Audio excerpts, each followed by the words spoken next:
Hello, yes, and welcome for another video about chemoglyphics, which is how easy it is to read and understand Egyptian hieroglyphs, and in this case pictograms, once you realise that the language behind them corresponds exactly, it would seem, with Welsh.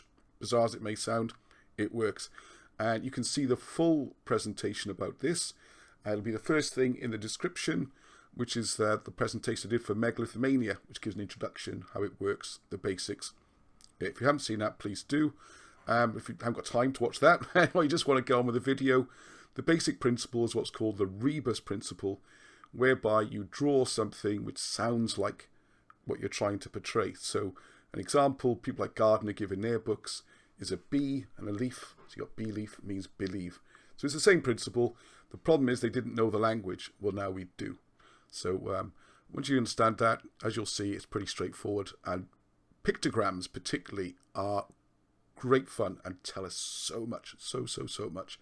And just waiting now for the mainstream to get hold of this and really run with it, because it's really exciting. And you can buy the book, links are in the description there. The sales are going great, all the feedback's fantastic. So I hope you enjoy this. What I'll do today, a little bit different, because I haven't shown this before really, is, I thought it'd be a fun one to do, is the pictograms. And these are really good fun because they are, you know, this could be, sometimes you see these great big pictures on the walls with lots of things going on and symbols. This is the Nama palette, it's supposed to be the oldest communication or form of writing in the world, thousands of years old. And the general theory is this is a prisoner being executed. If you can't see it, there's a guy on his knees and the man's about to put a nail through his head, being executed. If you look more closely at it, he's not fettered in any way, he's not chained or anything. He's like a supplicant, actually, his arms are out. And he's volunteering for this. And there's loads and loads of little pictures. I'll blow them up so you can see in a second. So what we're trying to do then is you can read sentences easily, you can read names easily. You can already do it now, you just need to learn what the words are, that's what it is. This is where it starts to get really interesting, okay? So can you see that? One of the things you see a lot on ancient things is the horns on a head. Why would it have horns? Does anyone know the Welsh word for horn? Horns? Huh? Ceron, yeah, Ceron or Coron, which is also the name for the crown. Yeah. So if you're ever wondering why a lot of ancient stuff you see horns, Coron, it's the crown. Yeah. So this is talking about the crown. And can you see from there? Hang on, I want to dig on the next one. Oh, don't give it away yet. Hang on a second. Can you see the ears from there, anybody? Yeah. Got the ears sticking out. What do they look like? Leaves. Leaves. Well, there's a Welsh word for leaf. Delf, that's it. So you see, delf is to hold or to keep. You've got the dual meaning. It's not even changing the word, it's the same word. It's like the belief at the beginning, only actually in Welsh, delf is delf. Why else he got blinking leaves stuck in his ears? Why else? Why else he got horns on his head? Some of a warped sense of humour or what? Similar sort of thing then, you can see the nose is a leek. You can see it's a leek. The nose is drawn with a fat nose, a bit like mine, and then the two eyebrows come off it, it's a leek. This is all symbolism. So leek, I think I might go wrong there, what's the leek? So leek is Kenyan, sorry, I did get it wrong. Kenyan, the venom is root vegetables, sorry, that's turnips and stuff, but that's another one, which is Kenyan is the message. So you've got Kenyan, Kenad is the message, it's the same root word, it's the same verb. So you can go through the whole thing. The arches above the eyes are funny, because then you've got bua for arch, and bua is for bow, yeah, but it's also threatening, frightening if you look. Same word. So this guy is frightening, this leela here, and there's three of them. If you look very, I'll see some bigger pictures, don't panic. You'll see a curious thing, which I think ties to Wales, you'll see at the end, is there's always three eyebrows rather than one. How weird is that? Well, in Welsh, three is tree, means by tree. It's absolutely uncertain. And triarch, you get three, there's another Welsh word, you find all these words tree. So you get threes of things, you put the tree in the front, even by tree. So what we have here, just on this little face alone, you've got crowned, as in coron, the leaves, so he keeps the crown, the mouth, obviously, oh yeah, this is, sorry, if you look at the mouths, it's a bit clear on this one, the eyes are actually mouths the way they're drawn, can you see? You can have a closer look later, okay, this is in the book as well, I'll try to blow it. But the eyes are drawn like mouths. So the mouth, a mouth, a mouth. You've got no eyeballs or irises or dots in them, they're just mouths, three mouths. So this absolute certainty. The tree was speaking with absolute certainty. He's got 3 mouths, rather than drawing eyes. Give some more examples. These are good fun, these are. Oh, there we are, a bit bigger. Can you see that, everyone? So if you look, he's actually got 3 mouths, rather than eyes. He's got the triple eyebrows, obviously the crown, the leaf. I reckon there's a meaning here with this as well, because this looks like a valley. I'm still thinking about what that could be. In Welsh, could be comb or something, or... It's a bit weird, isn't it? So if you look the other way, this is like a hill, isn't it? It's not just an outline of his chin. So there's still work to be done on this. What we hope to do is get... Like Swansea University should be front of the queue for this. They've got an Egyptology department, a museum, and they've got a Welsh language department. They could be world leaders in this. Just open their mind. Right, so here we go, back to the main scene, okay? There's our poor fella here, or is he a poor fella at all? Does he have his head bashed in, or is something more interesting going on? It could be trepanned. Trepanned, yes, trepanation, yes. But also, there's a weird thing where you've got the brain is a fluid, it's an synovial fluid around the brain. It sort of floats basically, your brain does. And if you release the liquid, people get these kind of euphoric feelings and stuff. Drug takers in the 70s and 80s do it apparently. Tap out some liquid, take the drug, get really amazing experiences and stuff, and see things you wouldn't normally see. Like the inside of a hospital. So this is what's going on here. And then look at this, look at what's happening. Some really interesting things which, like why is he holding a little kettle? Sandals would imply he's a sandal bearer, that makes sense, alright? But we'll see what it is in Welsh, okay? Why is there a little flower up here? And this little thing, what's that doing there?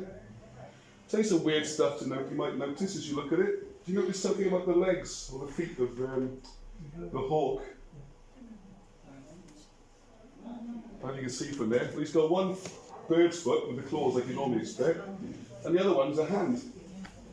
What you'll also notice about the hand, although it should be the right hand, they've drawn a left hand.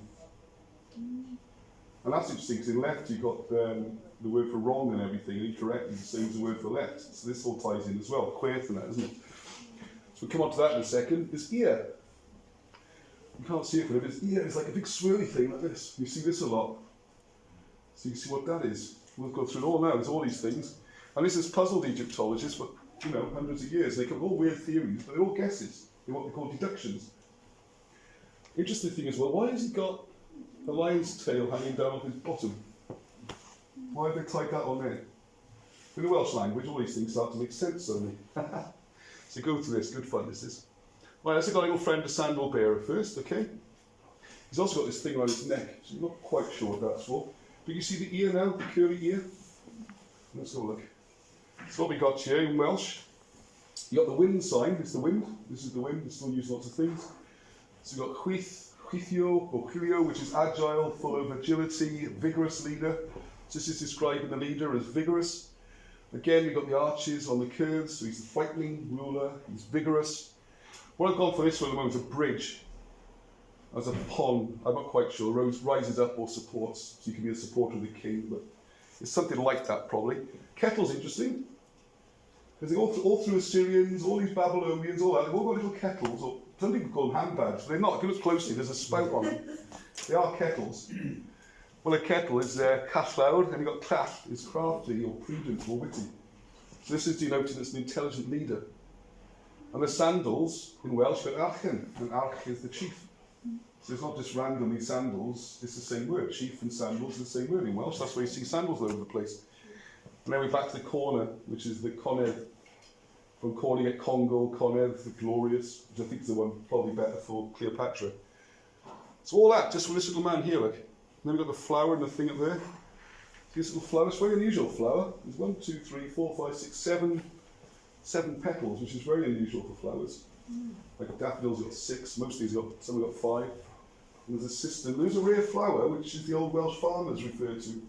So if you know any Welsh farmers, there's this, the filwy, it's also got a long name in Welsh, which is when a filwy first gets trampled by the cattle, that's the time to bring your crops in. It's like an old Welsh.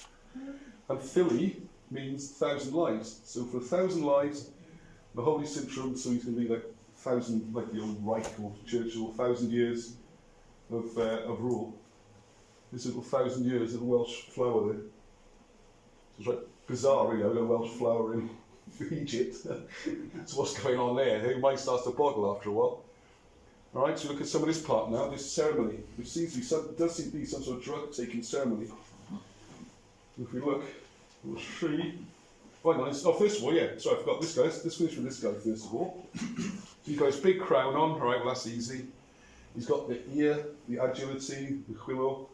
He's got the triple arch, so he's the frightening, he's absolutely terrifying. This, I'd like to know what this is, because that to me looks like a scythe, which is crummy in Welsh, and then you've got crummy is just a bow or something, or curve, so anyway, I'm not quite sure about that. So the Welsh speaker, people who take this on, all I'm doing really is showing how it works, and then people just do what they want to do with it.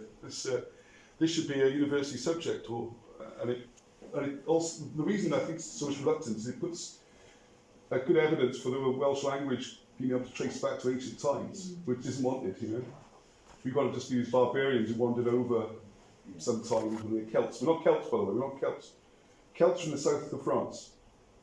Welsh, Scots, Irish, nothing to do with the Celts. It was made up in the 1700s. There's no ancient references to anyone in Britain being a Celt. It's a complete invention. We are the Cymry, we've got the Alban, the Lloegr, all those are ancient names, none of them are Celtic. That's another subject. Another book, yeah, there's a few books on that one.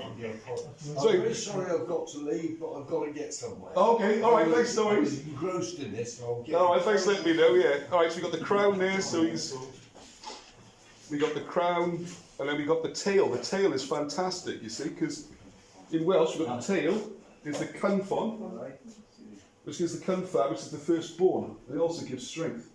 So when you see this tail, that signifies firstborn. And you only see it on firstborns, so it does work. And then what we're going to see next on here, here we go. This is a little, you can see this is clearly shoved up the nose there, isn't it? Something is being fed into his nose.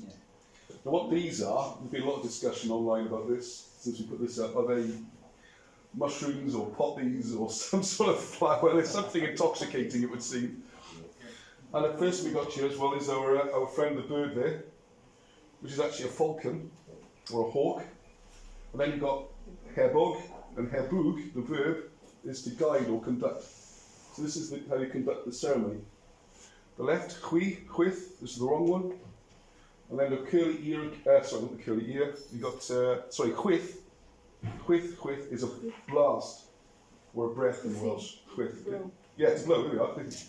So you blow it, I mean, it says there, it tells you where it is. Chwith, the guide, chwith, and then what you have here is this rope. See the rope coming down into his nose? In Welsh you got raff, and raffi is to spread or diffuse, so you blow it down to diffuse it into the person. You read the whole thing, it just reads in Welsh. And then you've got the talon, which is Ewin, which is powerful or brave.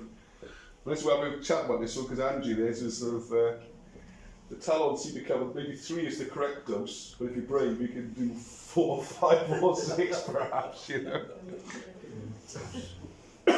So that seems to be what's happening, rather than anyone being killed.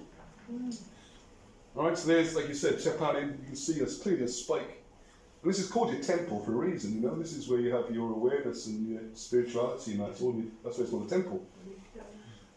So if you look, it's almost finished on there now. See the spike, and there's like a reservoir of water or something there. This is telling us how to do the ceremony. It's all spelled out. So you got the needle, nodwydd. Nodwy is remarkable, and then the lake Llyn, and Llynw is a collection of water. So you've got this collecting the remarkable water that's coming out of the head. There's the brain water being collected.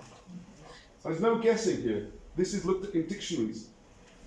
It's not deduction. It's not a case of what could it possibly mean and stick it in and try it. You get a dictionary out, you know, Welsh dictionary, you can look up the words and say, that's the word. And So that could be a tap on the head. yes. Yeah, tapping the water out, yes, or the liquid. Yes, quite right, yeah, hang on, well spotted.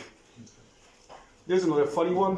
You probably can't see this very well. It's one of those fish, it's like those prehistoric fish. It's like an armoured body, and it has the things coming off the head. And yeah, well, there we go. Someone's more eyed on this. And then we've got this sort of goblet, and then the pillars and this kind of thing. I'll just go back a bit. You can see it's quite small on the main Oh, no, there's the one at the top anyway, around the top, on the top, this is at the end.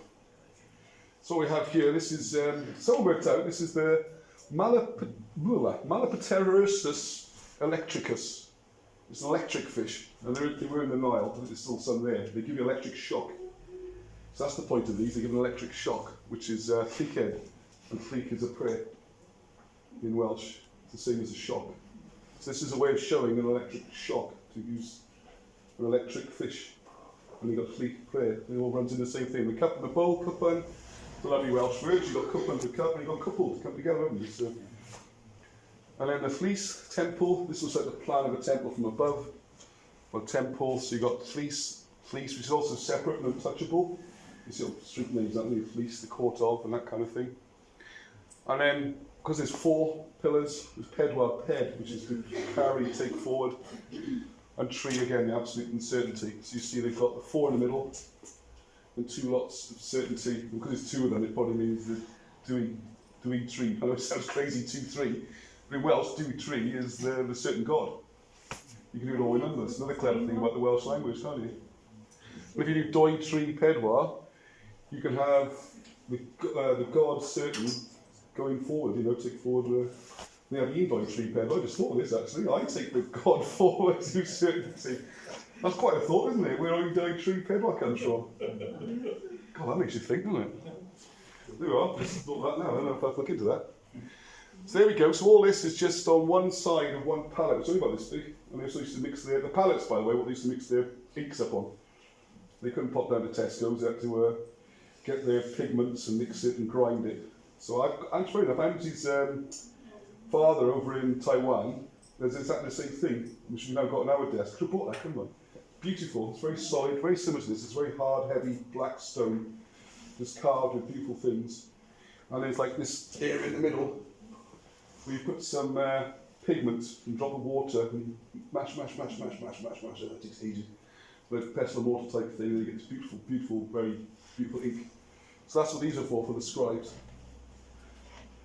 So it gives you an idea there. And you get all these kind of things, you can start to tell all these, and you start to notice things then, like this poor thing who's being crushed here, why, that's a left hand, not a right hand, you know, you start to notice things. And he's standing on his calf, and you have all these words in Welsh, and why is he standing on his calf, and why is it a bull? And there's the triple eyebrow again, the terrifying prospect. So you can do all these, lots more in the book. And there's an interesting thing you might think of. Where else have you seen that triple arch, the terrifying prospect? The three arches. You don't recognise this? That's a symbol for Glamorgan. That's the Glamorgan county symbol. There it is, look. 1, 2, 3. There's your 3 arches. It's still there, perhaps. Is that an echo of thousands of years ago? And there's the best rugby team in the world, like apart from Magic Barker, of course. There's your 3 arches again, look. Taking off the Glamorgan. Might just be coincidence. It's supposed to be to do with De Clares and Normans and all that kind of stuff, and maybe it's a lot more ancient.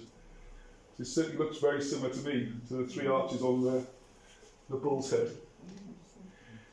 There you go, there's a few cartoons now, I like to make things like arches. You're going to have serious attempts. That's scoring a try. Don't tell me again how you want to show the offside law. Which is so there you go, that's Hedwch, his piece. Yeah. There's the 2 versions of the book. There's the British one, there's the American one. And there's lots of other books, Alan Wilson. I'll just do a quick round up at the end there, because we do some questions as well, so don't panic if you've got questions. As John kindly mentioned at the beginning, there's a range of subjects. And loads the camera as well. Huh? And loads the camera as well. Yeah, as far as I get them out, yeah, because they've done so much work. It's not me who's worked this out, by the way, I'm just like a presenter, you know.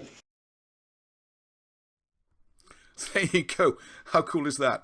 Not even 20 minutes, you know how to interpret pictograms. And not just deduce them, actually read them. You can look the words up in dictionaries. How bizarre is this? And so another special thank you to Wilson and Blackett, who worked all this out back in the 80s. Amazing. Although it was not a new idea. I mean, it's been around since the 1790s. 1840s, it got a lot of recognition and quietly got forgotten. And then Oxford and Cambridge universities had a working group looking at this. Then 1914, World War I came along and it got forgotten. and it's come up again, and there's a bit of fuss, and Wilson and Blackett brought this out in the 90s, and it's getting forgotten. So Alan's almost 90 now. I got the honour and privilege of working with him and Baron Blackett and taking this on so he doesn't get forgotten again. So there's the UK version through the websites, also on eBay and Amazon. And it's loads of examples, loads of pictures. Also the history of how conventional Egyptology was worked out and the mess they got into. And a dictionary in the back, nice and easy, so you can look up the symbols and find out what they mean. And there's still more to do, though. It's a new subject, so get on now, it's new. There are people reading the books from first edition who've got entries in the second edition because they've gone along and seen the shape, looked at the Welsh word, worked out what the rebus principle of it is. We test it down in lots and lots of different situations, see if it always works. Yes, they can go in the dictionary. Hopefully, say, one of the universities will take it on. Swansea University seems front of the queue. They've got an Egyptology department and a Welsh department. But anyway, it's there for professional academics. The subject's there to take and run with it. It's now published in America. So if you're in North America, you've got this lovely, beautiful hardback version with the gold emboss and all that. Content's the same. Actually, there's a couple of updates in the American version. So that's really good. So thank you to CIFA for publishing that. And if you want to see how Wilson and Blackett worked it out, you want to get a copy of Moses in the hieroglyphs, it's all in there. You can see the history behind it, how they did it. And also, what's very interesting is, of course, once you can read the hieroglyphs, it's what do you want to go and read. And what they do is go and read loads and loads and loads of hieroglyphs and translate them for you. And then you can read all sorts of things about Egyptian history, which has been missed because Egyptologists haven't known how to read it. So how could they possibly work it out? And as the name suggests, biblical characters such as Moses can be seen in the hieroglyphs, and you can see their story and where people like Alexander the Great are buried and all sorts of wonderful things. So there you go. Hope you enjoyed that. I'm really looking forward to the comments, and please tell people, spread the word, and give it a go. Just give it a go. You don't need to be a Welsh speaker. I'm not a Welsh speaker. I've learned some words through doing this project. You don't need to speak Welsh. You can look up the word, and that's how you can do it. You don't have to speak. In some ways, speaking can almost work against you because some of the modern versions of words are different and you might assume you know, which actually need to look up in the old dictionary and see if the word's changed. Anyway, so there you go. Hope to hear from you. Give it a go. In YouTube tradition, we say peace, which in Welsh is heddwch.